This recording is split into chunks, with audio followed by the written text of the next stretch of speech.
Hey everybody, my name is Shane Lemaster with MindOps.com.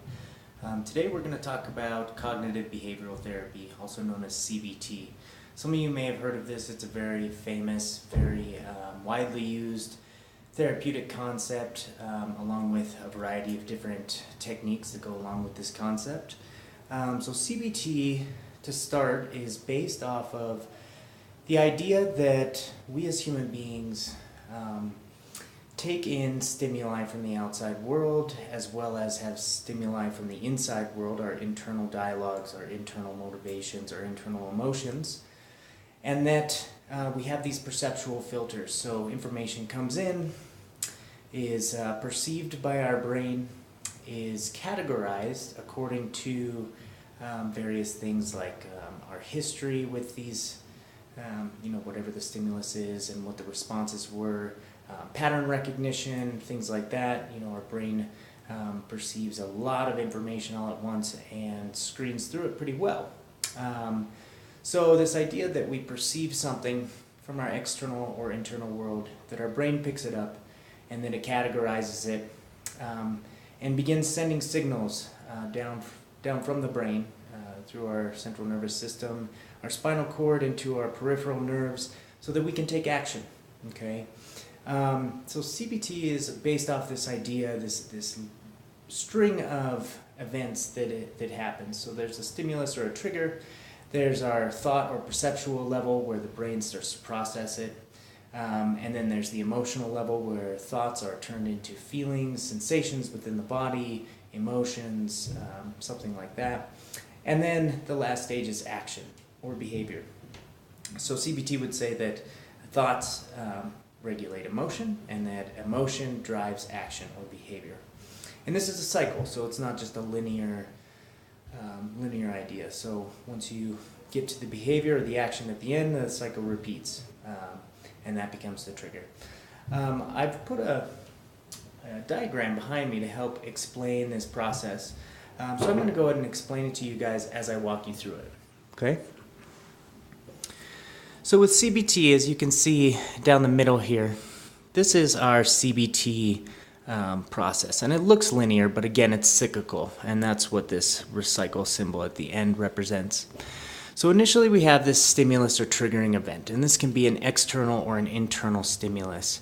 It can be anything from the loss of a loved one, to a car wreck that we recognize or notice, to a traumatic event, to an internal trigger, like a particular emotion or something that affects us. Okay. The next level is our perceptual or thought level. And this level is largely based on our belief systems that were ingrained while we were younger or throughout life, as well as our history with the stimulus or trigger. So our perceptions and thoughts, the way we categorize things is different for everybody. So two people might see the same stimulus, but one person views it positively, while another person views it as a threat or negatively. So this is where you can see the difference in perception and thoughts. Okay. And again, perception and thoughts lead to emotions, lead to an action or behavior, and then the cycle repeats. Okay.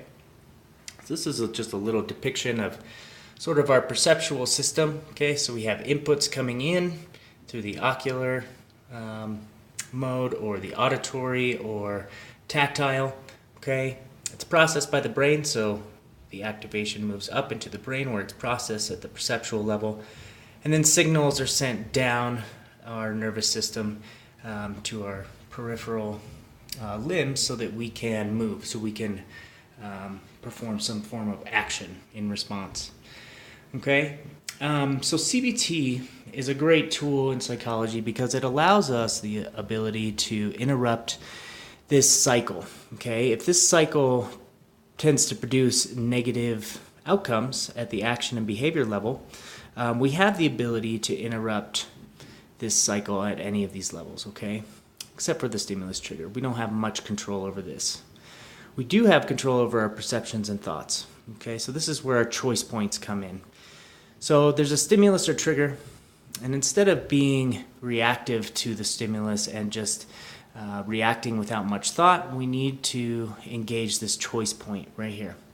So how do we do that? We use things like mindfulness, deep breathing, anything that will really give us a pause as we take the time to reflect on what just happened with the stimulus or trigger. And this happens very rapidly. It doesn't have to be a slow process. Okay, so this is a choice point.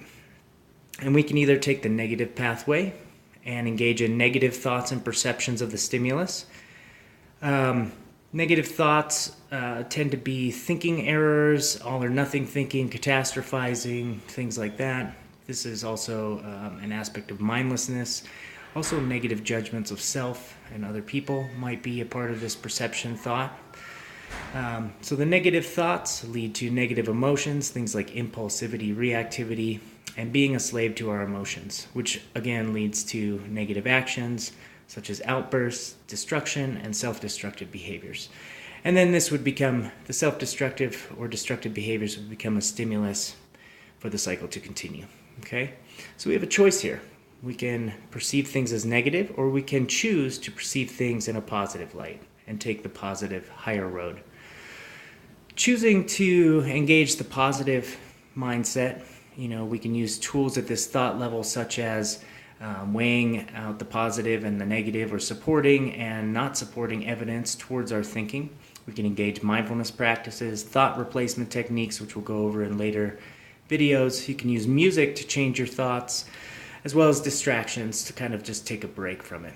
Also, using positive affirmations is a great way to switch your thoughts from the negative into the positive realm. Okay? So CBT would say that if we can interrupt this cycle sooner in the cycle, the better. So if we can interrupt it at this thought level, we don't have to necessarily feel the negative emotions or engage in the negative behaviors. We can still catch it at these later stages here, but ideally we want to catch it at the thought level. So that's where our mental training comes in. That's really where we need to gain some awareness and pay attention to our thoughts and really ask questions about them. Okay? So the second intervention point, say we're having negative thoughts and we just cannot stop the automatic negative thoughts. Okay? And this starts to give us some body responses, some emotional response, maybe a building of pressure, feelings of anxiety, nervousness, things like that. As soon as we start to feel those red flags within our body alerting us that there's an emotional response, that's our second choice point. Okay? And we can engage positive activities to regulate our emotional state or our arousal level, such as grounding exercises, deep breathing, meditation, and engaging a compassionate mindset. It's very difficult to be angry with someone if we're actively and intentionally engaging this compassionate mindset. Okay? If we don't intervene at the emotional level, we start to see things like impulsive decision-making, reactivity to stimuli without much thought going into it, and really being a slave to our emotions. This is when we start acting out of emotions, which tends to cause us some level of distress. Okay, when we tend to act out of our rational mind, we tend to think through things more intelligently and make better decisions. Okay, so our third choice point right here is before the action and behavior stage. So say our negative thoughts are spiraling, we're feeling all sorts of negative emotions, maybe depression, anxiety, any number of things, but we know we don't want to act out on that behavior. So this is where we can intervene right here with this third choice point. As soon as we feel the flood of those emotions, we really need to start making some positive choices to drain those emotions off. And that's where we get into physical interventions such as exercise.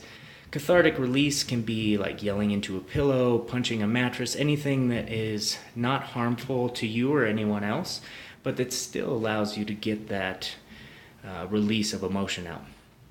And of course, service to others is always my number one suggestion. To sort of snap yourself out of a negative emotional state. Doing something good for someone else will help you get out of your own thoughts, at least for a few seconds, and make you feel good. It'll give you that little dopamine release that you want. So if we don't intervene at this third choice point and we engage in negative actions, this is where we see outbursts, destructive behaviors, self-destructive behaviors, which turns into a vicious cycle. So I really like CBT because it really gives us or shows us these entry points where we do have power and control over these automatic processes, or what we think are automatic processes. it really empowers us and allows us to believe that we have a lot more control over our thoughts, over our emotional states, and over our actions and behaviors, okay, regardless of the stimulus. The most important point I want to emphasize is that we do have a choice, okay? It's not automatic. Our responses are not necessarily automatic all the time. We do have a lot more choice in the matter, and we can affect our emotions positively. Thanks for watching.